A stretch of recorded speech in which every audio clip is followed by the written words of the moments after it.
Movie शुरू होती है और हमें महाकाल यानी घोस्ट राइडर के बारे में बताया जाता है। महाकाल शैतान के लिए काम करता है। उसका काम उन आत्माओं को पकड़ना था जो जहन्नुम से भाग जाया करती थी। वो उन्हें पकड़कर शैतान के हवाले करता था। एक दिन शैतान ने महाकाल को सैन वेगिंजा गांव में भेजा एक कॉन्ट्रैक्ट लेने के लिए। दरअसल इस गाँव के सभी लोगों ने अपनी आत्मा शैतान को बेच दी थी। महाकाल उस कॉन्ट्रैक्ट को देख लेता है और उसे पता लग जाता है कि अगर ये कॉन्ट्रैक्ट शैतान के हाथ लग गया तो वो और भी ताकतवर हो जाएगा, क्योंकि उस कॉन्ट्रैक्ट में बहुत सारी बुरी आत्मा भी थी जिनके जरिए शैतान पूरी मानव जाति को अपना गुलाम बना सकता था। इसीलिए महाकाल ने वो कॉन्ट्रैक्ट शैतान को नहीं दिया और वहां से भाग गया और उस कॉन्ट्रैक्ट को कहीं छिपा दिया। मगर वो नहीं जानता था कि उसे हासिल करने के लिए शैतान से भी बदतर कोई आ रहा है। अगले सीन में हम बार्टर और उसके बेटे जोनी को देखते हैं, जो एक बाइक राइडर है। वो मेलों में बाइक स्टैंड करके अपनी रोजी रोटी कमाते हैं। जोनी वहाँ एक लड़की को देखता है। इस लड़की का नाम रॉक्सेन है और वो जोनी की गर्लफ्रेंड है। जोनी उसे देखकर स्टाइल मारने लगता है। तभी उसका बैलेंस बिगड़ जाता है और वो गिरते गिरते बचता है। जोनी के पिता उसे कहते हैं कि अपना ध्यान सिर्फ बाइक पे रखा करो, वरना किसी दिन ऐसा गिरोगे कि जिंदगी भर नहीं उठ पाओगे। जोनी के पिता की तबीयत बहुत दिनों से खराब थी, मगर ये बात बार्टर ने जोनी को नहीं बताई थी। फिर जोनी से मिलने रॉक्सेन आती है और उसे बताती है कि हम आज ये शहर छोड़कर जा रहे हैं। जोनी कहता है कि हमारे रिश्ते का क्या होगा। वो कहती है कि मेरे पिता तुम्हें पसंद नहीं करते। जोनी कहता है कि हम यहाँ से कहीं दूर भाग जाएंगे। रॉक्सेन मान जाती है। जोनी वहाँ से अपने घर आ जाता है तो उसे पता चलता है कि उसके पिता को कैंसर है और वो कुछ ही दिन में मर जाएंगे। जोनी काफी उदास हो जाता है। फिर रात हो जाती है। जोनी अपनी बाइक ठीक कर रहा होता है। तभी उसके पास एक आदमी आता है। वो जोनी को कहता है कि मैं तुम्हारे पिता को ठीक कर सकता हूँ, मगर तुम्हें मेरे साथ एक सौदा करना होगा। जोनी कहता है कि तुम्हारी कीमत क्या है। वो आदमी कहता है कि मुझे तुम्हारी रूह चाहिए, तुम्हारे पिता बिल्कुल ठीक हो जाएंगे, बस तुम्हें इस कागज पर साइन करना होगा। जोनी उस कागज को देखने लगता है। तभी एक पिन जोनी के अंगूठे में चुभ जाता है और खून की कुछ बूंदें उस कागज पर गिर जाती है। वो शैतान कहता है कि इतना भी काफी है। तभी जोनी की आंख खुल जाती है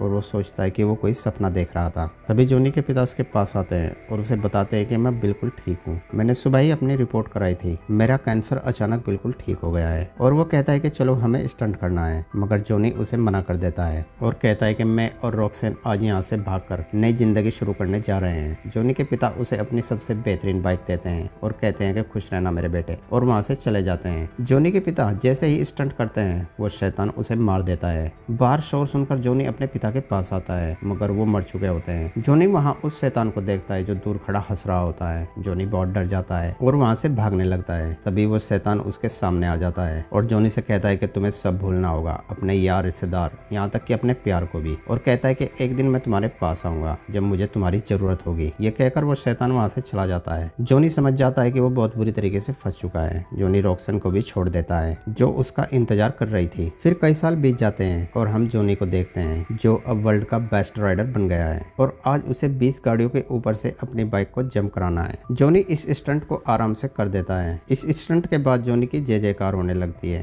जोनी वहाँ से अपने दोस्तों के साथ अपने घर आ रहा होता है। जोनी का दोस्त माइक उसे कहता है कि तुम इतने बड़े बड़े पंगे क्यों लेते हो, आज तुम्हारी जान जा सकती थी। फिर हम देखते हैं कि आसमान से आग की बारिश होने लगती है और ऊपर से ब्लैक हार्ट नाम का शैतान जमीन पर आता है जो एक सुनसान बार में आ जाता है। वहाँ खड़ा एक बॉडीगार्ड उसे अंदर जाने से मना करता है तो ब्लैक हार्ट उसकी जान निकाल लेता है और उसकी पूरी बॉडी सुकड़ जाती है। ब्लैक हार्ट क्लब में मौजूद सभी लोगों को मार देता है। तभी वहाँ पर 3 दानव आते हैं जिनमें एक हवा का दानव होता है, एक पानी का और एक आग का। ब्लैक हार्ट उन्हें बताता है कि मैं यहाँ पर सैन वेगिंजा गाँव का वो कॉन्ट्रैक्ट लेने आया हूँ। मुझे पता लगा है कि वो कॉन्ट्रैक्ट यहीं किसी कब्रिस्तान में छिपाया गया था और कहता है कि तुम उसे ढूंढने में मेरी मदद करो, फिर हम इस दुनिया पर राज करेंगे और मैं अपने पिता से भी बड़ा शैतान बन जाऊंगा। उधर मैक को पता चलता है कि जोनी इस बार 50 गाड़ियों के ऊपर से जंप लगाने वाला है। वो जोनी को कहता है कि तुम मेरी कसम खाओ कि तुम अपने स्टंट में से 50 गाड़ियों को हटा दोगे। जोनी कहता है ठीक है और जोनी उस स्टेडियम में आ जाता है। स्टंट से पहले प्रेस वाले जोनी का इंटरव्यू लेना चाहते थे, मगर जोनी उन्हें मना कर देता है। तभी वहाँ पर रॉक्सेन आती है जो अब प्रेस में काम करती है। जोनी उसे अपना इंटरव्यू देता है। रॉक्सेन जोनी का इंटरव्यू लेकर वहाँ से चली जाती है। यहाँ माइक बहुत खुश होता है। वो सोचता है कि जोनी ने उन गाड़ियों को हटा दिया है। तभी एक दरवाजा खुलता है और मैक देखता है कि ऊपर से 6 हेलीकॉप्टर आते हैं, जिन्हें देखकर मैक जोनी पर बहुत गुस्सा होता है। जोनी मैक को बताता है कि यह स्टंट मेरे पिता का सपना था। ये सुनकर माइक मान जाता है। जोनी इस खतरनाक स्टंट को भी कर देता है, जिसे देखकर वहाँ लोग बहुत खुश होते हैं। जोनी वहाँ से सीधा रॉक्सेन के पास आता है। रॉक्सेन जोनी को मिलने के लिए एक रेस्टोरेंट में बुलाती है। जोनी वहाँ जाने के लिए तैयार हो रहा होता है। तभी जोनी के हाथ आग की तरह लाल होने लगते हैं और एक आवाज उसे पुकारने लगती है। जोनी जब बाहर आता है तो देखता है कि उसकी उसकी पुरानी बाइक रास्ते में स्टार्ट खड़ी है। तभी वो शैतान जॉनी के पास आता है और कहता है कि तुम्हें ब्लैक हैंड नाम के शख्स को ढूंढकर खत्म करना है। जॉनी मना कर देता है। वो शैतान जॉनी से कहता है कि हमारे बीच एक सौदा हुआ था और कहता है कि अगर तुमने उसे मार दिया तो मैं तुम्हारी रूह लौटा दूंगा। जॉनी कहता है कि मैं नहीं करूंगा। तभी जॉनी के हाथ उस बाइक से चिपक जाते हैं, मानो जैसे उसकी बॉडी पर उसका बस ना हो, और जॉनी की बाइक बहुत तेज स्पीड से वहां आ जाती है जहां ब्लैक हैंड होता है। यहाँ जॉनी के शरीर में से धुआं निकलने लगता है और देखते ही देखते जॉनी महाकाल में बदल जाता है जिसकी खोपड़ी में आग लगी होती है। तभी वहाँ ब्लैक हैंड आता है। जॉनी उसे जहन्नुम लौट जाने को कहता है। ब्लैक हैंड कहता है कि वहाँ मैं नहीं, तुम जाओगे। तभी हवा का दानव जॉनी पर हमला करता है। जॉनी एक जंजीर पर जाकर लटक जाता है। जॉनी उस जंजीर को तोड़कर ब्लैक हैंड को पकड़ने जाने लगता है। तभी दूसरा दानव जॉनी को ट्रक से कुचल देता है। ब्लैक हार्ड ये सोच कर के जॉनी मर गया है वहाँ से चला जाता है। तभी महाकाल अपनी जंजीर से उस दानव को मार देता है और अपनी बाइक को और भी खतरनाक बनाकर वहाँ से निकल आता है। रास्ते में एक चोर एक लेडी का पर्स चुराने की कोशिश कर रहा होता है तो महाकाल उस चोर को पकड़कर अपनी आंखों में देखने को कहता है। वो जैसे ही महाकाल की आंखों में देखता है तो उसे उसके सारे पाप दिखाई देते हैं जिन्हें देखकर वो मर जाता है। फिर महाकाल वहाँ से सीधा एक कब्रिस्तान में आता है। उधर रॉक्सन जॉनी का इंतजार करके वहाँ से चली जाती है। सुबह जब जॉनी की आंख खुलती है तो वो खुद को एक कब्रिस्तान में पाता है। वहाँ एक केयर ट्रेकर होता है। जॉनी उससे पूछता है कि आपने मेरी बाइक देखी है? वो केयर ट्रेकर कहता है कि तुम्हारी बाइक ठीक है और कल रात जो हुआ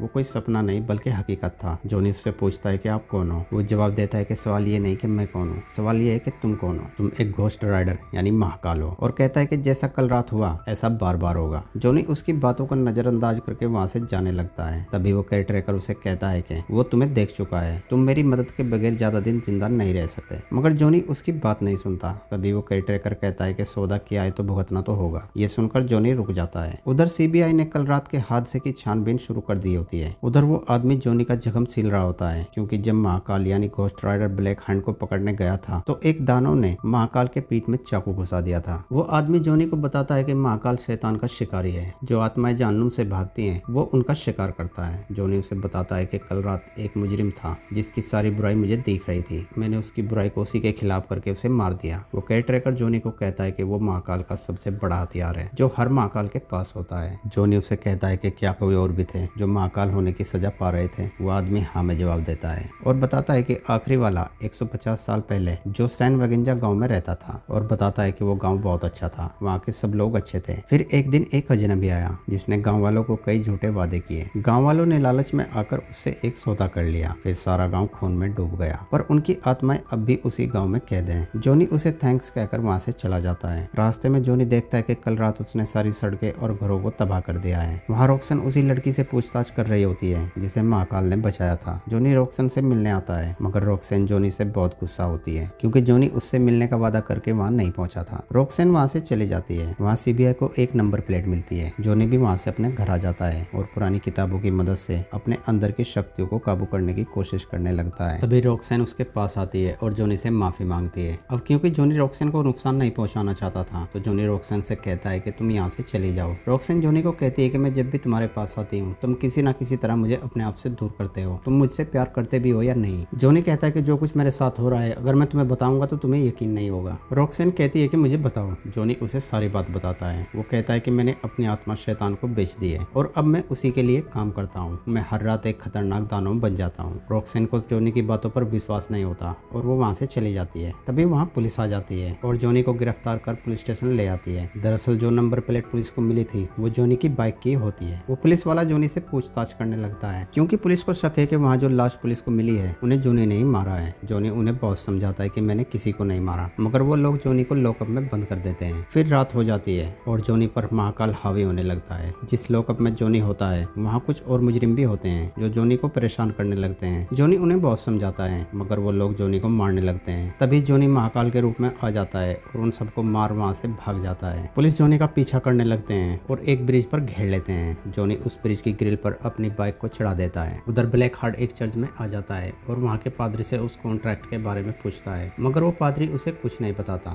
तो ब्लैक हार्ट उसे मार देता है। तभी ब्लैक हार्ट को पता चलता है कि महाकाल उसके पास आ रहा है। ब्लैक हार्ट अपने एक दानव को महाकाल को मारने भेजता है। महाकाल उस ब्रिज से अपनी बाइक को पानी में कूदा देता है और वहाँ से उस जगह आ जाता है जहाँ ब्लैक हार्ट होता है। तभी हवा का दानव महाकाल पर हमला कर देता है और वहाँ से भागने लगता है। महाकाल उसका पीछा करता है। वो दानव एक बिल्डिंग के ऊपर आ जाता है तो महाकाल अपनी बाइक को उस बिल्डिंग के ऊपर चढ़ा देता है। बाइक ऊपर जाते देख रॉक्सन भी देख लेती है और उस बिल्डिंग के पास आ जाती है। महाकाल उस दानव को पकड़ लेता है, मगर वो महाकाल के हाथ से छूट जाता है और कहता है कि तुम हवा को नहीं पकड़ सकते। तभी महाकाल अपनी जंजीर को बहुत तेजी से घुमाता है और हवा को काबू कर उसे मार देता है और उस बिल्डिंग से नीचे आ जाता है। वो वहाँ रॉक्सन को देखता है और उसके पास जाने लगता है। रॉक्सन भी समझ जाती है कि जॉनी सच बोल रहा था। तभी पुलिस वाले उस पर गोली चलाने लगते हैं। महाकाल वहाँ एक धमाका कर वहाँ से भाग जाता है और सीधा उसी कब्रिस्तान में आ जाता है और उस आदमी से कहता है कि सब जान गए कि मैं कौन हूँ, और पूछता है कि क्या ये हालात कभी ठीक होंगे। वो आदमी कहता है कि ब्लैक हैंड को पकड़ लो तो सब खत्म हो जाएगा। जॉनी कहता है कि ये क्या हो रहा है, मुझे बताओ। वो आदमी कहता है कि क्या तुम भूल गए वो कॉन्ट्रैक्ट जो शैतान ने सैन वेगिंजा गाँव वालों के साथ किया था? वो कार्टर स्लेट नाम के महाकाल ने कहीं छिपा दिया था। जॉनी कहता है कि क्या आप जानते हो कि वो कॉन्ट्रैक्ट कहाँ है? वो कुछ जवाब नहीं देता और कहता है कि मैं बस इतना जानता हूँ कि ब्लैक हैंड उसे लेने आ रहा है और वो उसे हासिल करने के लिए कुछ भी कर सकता है। इसीलिए बहुत जरूरी है कि तुम अपने परिवार और दोस्तों से दूर रहो ताकि वो उन्हें तुम्हारे खिलाफ इस्तेमाल ना कर सके। ये सुनते ही जॉनी को रॉक्सन याद आती है और जॉनी वहाँ से चला जाता है। फिर रात हो जाती है। ब्लैक हार्ट उसी कब्रिस्तान में आ जाता है और उस आदमी को बहुत मारता है और उस कॉन्ट्रैक्ट के बारे में पूछता है, मगर वो ब्लैक हार्ट को कुछ नहीं बताता। तभी ब्लैक हार्ट वहाँ पर महाकाल की बाइक के टायरों के निशान देखता है और उसे रॉक्सन के बारे में पता चल जाता है। फिर हम रॉक्सन को देखते हैं जो जॉनी के घर पर होती है। जॉनी का दोस्त मैक उसे जॉनी की कुछ बुक दिखाता है। रॉक्सन उन्हें पढ़ने लगती है और उसे पता चल जाता है कि जॉनी ने वाकई अपनी रूह शैतान को बेच दी है। तभी वहाँ पर ब्लैक हार्ट आ जाता है और मैक को मार देता है और रॉक्सन पर भी अपना जादू छोड़ देता है। तभी वहाँ पर जॉनी आता है और वो ब्लैक हैंड पर हमला कर उसकी आत्मा को चुराने लगता है। ब्लैक हैंड बहुत खुश होता है और जॉनी से कहता है कि क्या चुराओगे तुम मुझसे, मेरे अंदर तो आत्मा ही नहीं है। ये कहकर ब्लैक हार्ट जॉनी को जमीन पर पटक देता है और कहता है कि शायद उस कब्रिस्तान वाले आदमी ने तुम्हें ये नहीं बताया था, और कहता है कि मेरा बाप मुझे वापस भेजना चाहता है मगर मैं वापस नहीं जाऊंगा। यहाँ हमें पता लगता है कि ब्लैक हार्ट उसी शैतान का बेटा है जॉनी जिसके लिए काम करता है। ब्लैक हार्ट जॉनी से कहता है कि आज के बाद तुम मेरे बाप के लिए नहीं बल्कि मेरे लिए काम करोगे, इसीलिए उस बूढ़े के पास जाओ और उससे वो कॉन्ट्रैक्ट लेकर आओ और मुझे सैन वेगिंजा गांव में मिलो तो मैं तुम्हारी महबूबा की जान बख्श दूंगा। जॉनी वहाँ से सीधा उसी आदमी के पास आता है और वो कॉन्ट्रैक्ट मांगता है। वो आदमी जॉनी को वो कागज दे देता है और उससे कहता है कि तुम ब्लैक हार्ट की मौत की वजह बनोगे, और कहता है कि अब हमें निकलना होगा। जॉनी कहता है हमें। तभी उस आदमी के पास एक घोड़ा आता है। दरअसल ये वही आदमी था जिसने शैतान को वो कॉन्ट्रैक्ट नहीं दिया था। इसी का नाम कार्टर स्लेट है और वो भी एक घोस्ट राइडर यानी महाकाल है। कार्टर जॉनी को लेके सैन वेगिंजा गांव की सरहद पर आ जाता है और जॉनी से कहता है कि मेरा सफर यहीं तक था, इससे आगे तुम्हें अकेले ही जाना होगा। मैं सिर्फ एक बार ही महाकाल बन सकता था जो मैंने इस वक्त के लिए बचा कर रखा था। और वो जॉनी को कहता है कि उजाले से दूर रहना और वहाँ से चला जाता है। जॉनी आगे बढ़ने लगता है। रास्ते में एक खतरनाक जंगल होता है। तभी पानी का दानव जॉनी पर हमला कर देता है। जॉनी महाकाल का रूप लेकर उसे भी मार देता है और उस गांव में आ जाता है। यहाँ महाकाल और ब्लैक हार्ट में जबरदस्त फाइट होती है। तभी दिन निकल जाता है और महाकाल की शक्ति कम होने लगती है और जॉनी अपने असली रूप में आ जाता है। तभी ब्लैक हार्ट उस कॉन्ट्रैक्ट को पढ़कर वहाँ की सारी आत्मा को अपने अंदर ले लेता है और सबसे बड़ा शैतान बन जाता है। रॉक्सन जॉनी से कहती है कि यहाँ से अब चलो। उसे जो चाहिए था वो उसे मिल गया। जॉनी रॉक्सन से कहता है कि तुम जाओ, मुझे इसे परछाइयों में ले जाना होगा। जॉनी ब्लैक हार्ट पर गोलियां चलाने लगता है और ब्लैक हार्ट उसे एक अंधेरे कमरे में ले आता है। ब्लैक हार्ट जॉनी से कहता है कि तुम्हारी दुनिया की सारी आत्माएं अब मेरी होगी। तभी वहाँ रॉक्सन आगे ब्लैक हार्ट पर गोली चलाने लगती है। जॉनी रॉक्सन से वो गन लेकर अपना हाथ परछाई में करता है और वो गन महाकाल की बन जाती है। जॉनी ब्लैक हार्ट को शूट करता है और ब्लैक हार्ट के टुकड़े हो जाते हैं, मगर वो दोबारा खड़ा हो जाता है। अब क्योंकि ब्लैक हार्ट के अंदर भी आत्मा होती है तो जॉनी महाकाल का रूप लेकर उन सबको जहन्नुम भेज देता है और ब्लैक हार्ट को भी मार देता है। तभी वहाँ ब्लैक हार्ट का पिता आता है और जॉनी से कहता है कि मुबारक हो, तुमने अपना काम बाखूबी किया है। अब वक्त आ गया है कि मैं महाकाल की शक्ति वापस ले लूं। मगर जॉनी उसे मना कर देता है और उसे कहता है कि इसका इस्तेमाल मैं तुम्हारे खिलाफ करूंगा। जब भी तुम किसी कमजोर को चोट पहुंचाने की कोशिश करोगे मैं तुम्हें वहीं मिलूंगा। ये सुनकर शैतान जॉनी से कहता है कि तुम्हें इसकी सजा जरूर मिलेगी और वो गुस्सा होकर वहाँ से चला जाता है। रॉक्सन भी अब जॉनी को महाकाल के साथ छोड़ देती है और यहाँ हमारी मूवी का एंड हो जाता है। दोस्तों अगर वीडियो अच्छी लगी हो तो वीडियो को लाइक और चैनल को सब्सक्राइब जरूर करना। Thanks for watching.